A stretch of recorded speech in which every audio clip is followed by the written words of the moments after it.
So I'm gonna be honest, I don't know exactly what's gonna be in this video because I have a whole lot of little things that need to get done. So that's kind of what we're gonna be working on today. So like I said in the last video, I really wanna start this thing up this year, and I have a list on my phone here that I actually need all these things done in order to get it started and running properly at least. So rear drive shaft needs to be sanded, painted, and then new U-joints installed. Before I do that though, I want to actually make sure it's the right length. I haven't actually put it up there and in there since I did the swap, so it should work, but we'll have to see. Indicator switch that goes on the transfer case, it's broken and I have it out, but I need to put it back in just so that the transfer case is sealed. The front output shaft flange on the transfer case, again, same thing. I just need to put it back on so that it's sealed so I can actually put fluid in the transfer case. Transfer case breather, I think I have it hooked up, but I gotta check. Transmission temp gauge bung. So this is the sending unit for that glow shift trans temp gauge. I need to weld a bung in the side of the transmission pan so I can screw this into it, because obviously I'm not gonna be filling it up with fluid and then draining that all back out, so I can do this. So I wanna do this first before I have fluid in the transmission. I need a fuel filler neck so I can put fuel in it. I need to figure out a temporary mass airflow sensor. As you can see, that intake tube is kind of just sitting there like that. So I just need something temporary so I can have it there. My fans, I need rad mounts before I can actually do fans. So that's probably gonna be the biggest thing that's gonna be the holdup. I still haven't found rad mounts, believe it or not. Starter, I don't even have a starter on this. I know where my old one is. I need to change the solenoid on it because it went bad, and then I can put that in here. I need to bleed the brakes. I'm actually just finishing up this last brake line that goes up to the master cylinder. So then once that's on there, I can bleed the brakes. So then I can actually have brakes for it. I need to put in a cotter pin on the transmission shift linkage, super easy, take 30 seconds. The power steering cap on this thing, I need a new one because it leaks, but I don't know if I'm actually gonna be putting power steering fluid in it yet, so that's up in the air. And then the last thing, as you saw in the last video, I snapped that fitting for the coolant temp sensor for the Dakota Digital gauges. So that will be coming in this week, hopefully. So then I can get that all done and the cooling system can be 100% sealed. Oh, I just thought of something. I need heater hoses so I can seal the coolant system. So yeah, I will add that to the list. Bit of a list here. Hopefully we can knock out most of these things in this video. Like I said, the fans and the rad mounts will probably be their own video because that's gonna be some custom fabrication, but we're just gonna have to wait and see how this goes. So I'm just gonna start picking stuff off this list and go from there. So like I said earlier, I just need to finish up this brake line. I've had this one done for the longest time, and then I just kept putting off this brake line because honestly, I don't really like making brake lines, and especially when it kind of has to match the other one. It's very tedious, plus this stuff is thicker. This is the thicker line for the front brakes, so it's a little tougher to bend, a little harder to work with. So I did all that off camera just because it's so tedious and boring, and it comes up down under there. And then all I need to do now is just trim this and then flare the end, put the nut on it. And then I should theoretically have a sealed brake system.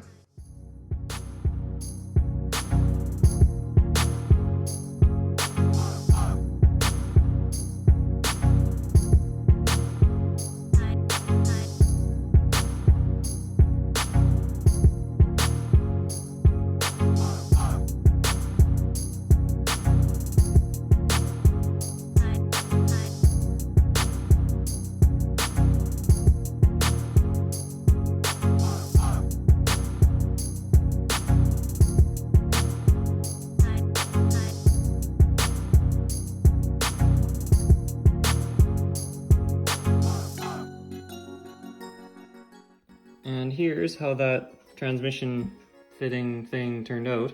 This is actually just a normal steel fitting. Don't even know what the outside threads are, but the inside is 1/8 inch pipe thread. And I know it's not the prettiest weld, but it's not really an easy way to make these things look good. Keep in mind it's also never seen right, it's on the inside of the transmission, so biggest thing is as long as it doesn't leak, which this one doesn't. I actually put the sensor in first without Teflon, and I put some water in here and tilted the pan, and then it actually just seeped out the bottom. So I pulled it back out, put some Teflon on it, and really cranked this in there real tight.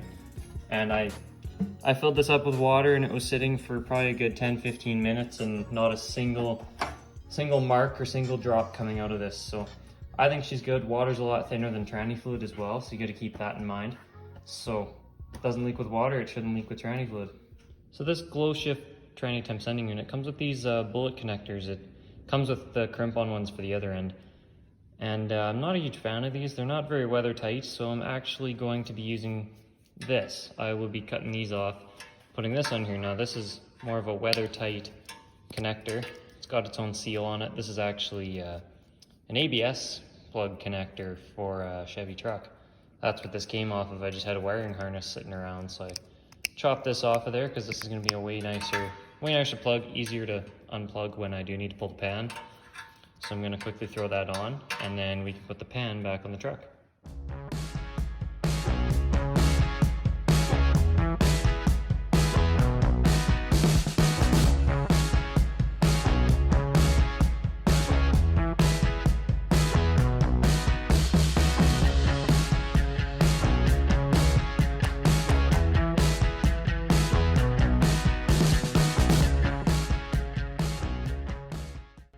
Pan is back up, bolts are tightened, and then as you can see, this comes out right at the front. I did do a little bit of measuring to make sure it didn't hit anything on the inside or on the outside. It actually comes out in a pretty good spot. It's away of the exhaust, which is what I was going for. That's why it's not a side exit, it's at the front. And then I can easily route the wire up and tie it up with all the wiring up there, so it's in a pretty good spot. So I wrote out the list of pretty much everything that needs to be done before this thing gets started. There's probably going to be an odd thing or two that's going to get added to it, but for the most part this is it. So I did put that transfer case switch back in. There's that sending unit we just did. I ended up putting this cotter pin in. It was super easy, just put that in, and then I finished that brake line. So that got crossed off. So I actually have, this piece is drying right now. I just painted it so that can go on once that's dry. And what I think I'm actually going to do right now is grab the rear drive shaft and just try to test fit it in there. Hopefully it fits, but I guess we'll find out. So I have the drive shaft in. That's about how much it sticks out of the transfer case. It's a really long yoke. It comes over probably somewhere into here actually, which is kind of surprising. But now that rear output seal, it's a brand new seal when I rebuilt the transfer case, so it's a little stiff trying to get this drive shaft in here. So put a little bit more lube on there and then it should be all right. I'm gonna come down there, it's sitting nice in there, so it's a good length. Pinion angles actually don't look too bad. I think I have a little bit more of an angle over here than I do at the back. The back's just about straight, so might have to address that, but we'll just have to see. So here I have the starter for this truck. I just threw a quick coat of paint on it, changed the solenoid because these are prone for going bad. Had a truck last winter that blew the solenoid out on it, so figured I'd throw a new solenoid on it and then now throw it in the truck, just 2 bolts, and wire it up and she'll be good to go.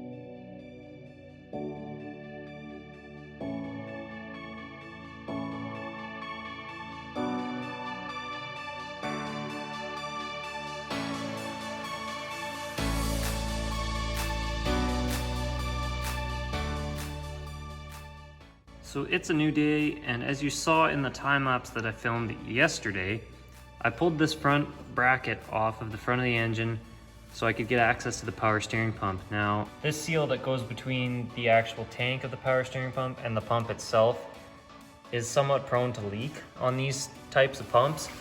And the last thing I want in this truck is to fill this up with fluid and then have it leak everywhere.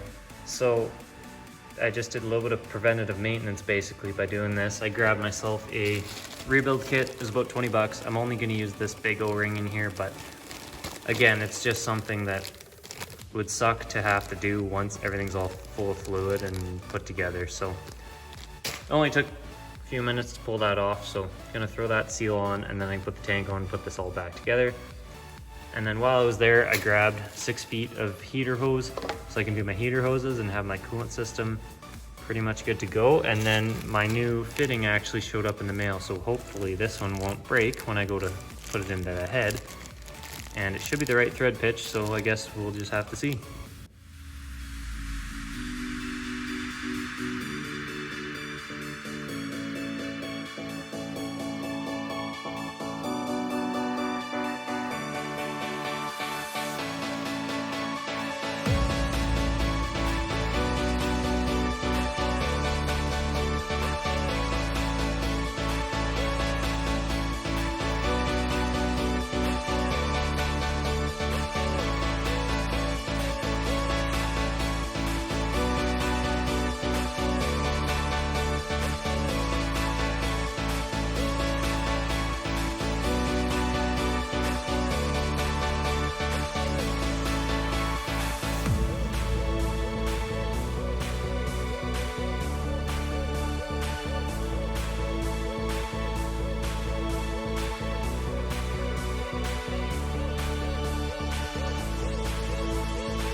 So, coolant temp sensor in, that fitting worked. I don't know if it's the different type of material. I think it's made out of aluminum where the other one was made out of brass.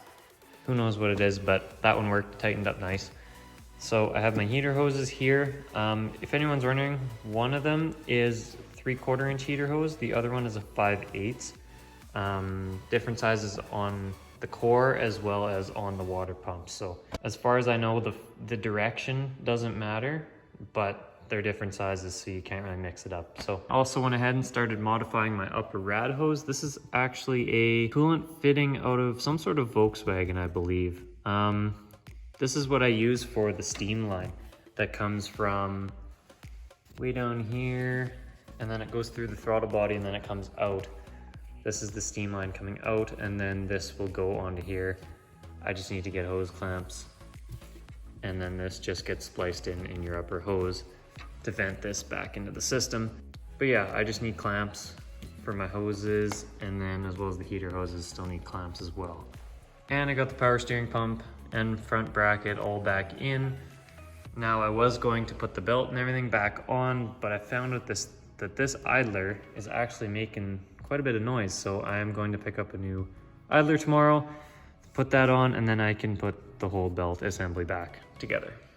So that's gonna do it for today's video. I know this was a lot of kind of little small things that need to get done. There wasn't really a big accomplishment in this video, but that's kind of the way it goes with some of these projects. Sometimes you have to spend a couple days just working out the little fine details so that you can get this thing ready to run. So like I said, I hope to start this in the next week or two, which means maybe not next video, but hopefully the one after that. We can have a startup video if everything goes well. So be sure to be subscribed for that. Be sure to like this video and be sure to comment if you enjoyed it. So with that being said, we're gonna see you in the next one.